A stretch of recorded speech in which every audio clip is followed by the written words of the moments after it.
ہم زندہ قوم نہیں، صرف شور ہیں، اور اس کو میں آگے چل کے ثابت بھی کروں گا۔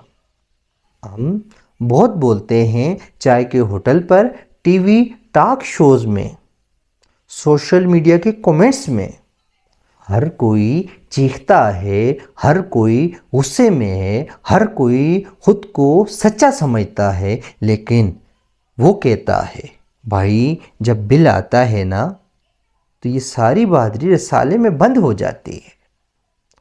ہم شور بہت کرتے ہیں لیکن آواز کم پیدا کرتے ہیں۔ شور اور آواز میں زمین و آسمان کا فرق ہوتا ہے۔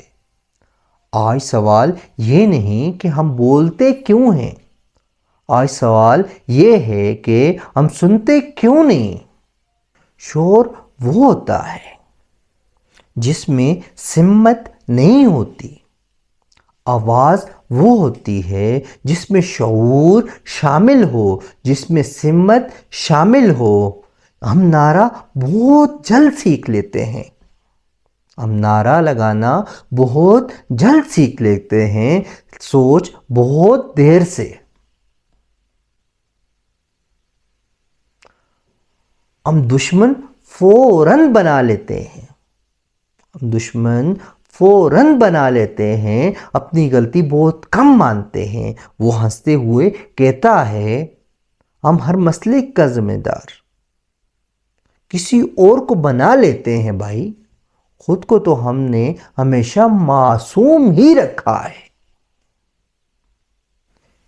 یہی شور قوم کی پہلی پہچان ہوتی ہے۔ ہم چیختے ہیں لیکن جھکتے نہیں۔ جلسے میں ہم شیر ہوتے ہیں، گھر میں خاموش بلی۔ جلسے میں ہم نظام گرانے نکلتے ہیں، دفتر میں فائل کے نیچے دب جاتے ہیں۔ وہ کہتا ہے بھائی جلسے میں ہم سب جنرل ہوتے ہیں لیکن تھانے میں ہم سب سپاہی بن جاتے ہیں۔ نعرہ ہمیں چند لمحوں کی طاقت دیتا ہے، نعرہ ہمیں چند لمحوں کی طاقت دیتا ہے، قانون ہمیں مستقل ذمہ داری دیتا ہے۔ ہم نعرہ چاہتے ہیں، ذمہ داری نہیں۔ آج ہم یہ سمجھتے ہیں کہ ٹویٹ سے حکومتیں گر جاتی ہیں اور پوسٹ سے انقلاب آ جاتا ہے۔ اس کے موبائل میں 4000 دوست ہیں، اس کے موبائل میں 4000 دوست ہیں، ہر پوسٹ پر انقلاب